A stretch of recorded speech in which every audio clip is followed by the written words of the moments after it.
Driving along the Philadelphi corridor, it's initially hard to see why it has become a major sticking point in Gaza ceasefire negotiations. But what goes on under the route in the southern city of Rafah is what poses a threat to Israel's security. The underground tunnel system in Rafah is considered to be one of the most elaborate and complex in the entire Gaza Strip, according to the IDF. This is one of 200 tunnels identified along the Philadelphi corridor. That's the border between Gaza and Egypt. This, as you can see, wide enough for a car to pass through. For decades, these tunnels have been used for smuggling weapons into Gaza. But the IDF says Hamas has also been using them for cover after launching long-range rockets into Israel. This is one of 9 underground tunnels the IDF has found that cross over the border or under the border into Egypt. Now, it was blocked in 2 spots, one by Hamas, you can see the block there, but the IDF says it was blocked even further at another spot by Egypt. The IDF says it destroyed about 80% of the tunnels found along the Philadelphia corridor. This tunnel, built under a mosque, is the only remnant of Hamas's presence in the area after Israel defeated the Rafah brigade, according to the IDF.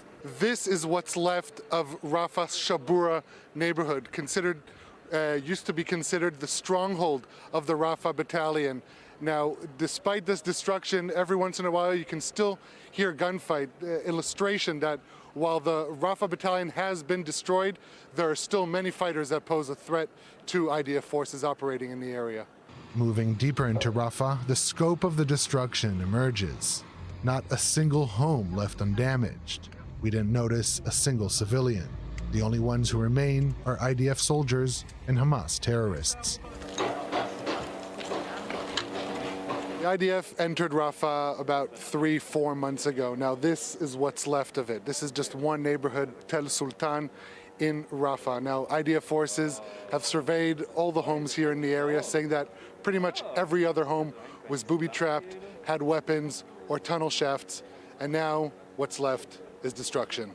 We arrive at the entrance to the tunnel where 6 Israeli hostages were executed 3 weeks ago. Hamas built it directly under a child's bedroom, with toys and school books still scattered among the rubble.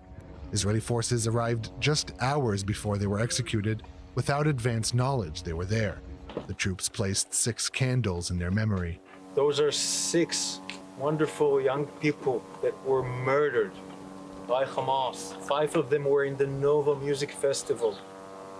Eden, Ori, Hirsch, Almog, and Alex. And Carmel was kidnapped from her kibbutz, Be'eri. They were all here. The tragedy has forced the IDF to advance slowly and cautiously, fearing additional hostages could be kept right under them. With the Rafah brigade destroyed and pretty much 80% of the tunnels also demolished, what is the current mission of the IDF here in Rafah, and how long is that going to take? We're still investigating here the maze of this tunnel and other tunnels in the Tel El Sultan area. We are looking for other terrorists here, and we already met other terrorists coming from the maze of the tunnel, and we need to make sure that we are investigating completely this maze of tunnels specifically, and we need to make sure that we demolish and investigate all the tunnels in the area of Philadelphia corridor, but not just Philadelphia corridor, and we need to demolish the tunnel system, the complex tunnel system of Rafah as well. Almost everywhere we go, we found control and command centers, we found guns and munitions, and an extremely dense, one of the most dense systems of tunnels in the Gaza Strip is in this area, in Rafah and in the Philadelphia corridor. And those tunnel systems have rooms, they have storage places for ammunition, and in some cases they have hostages in this tunnel system. The actual picture, however, is more complex. Senior commanders in the field tell me that their mission in Rafah is pretty much complete. But in the absence of a decision by the political leadership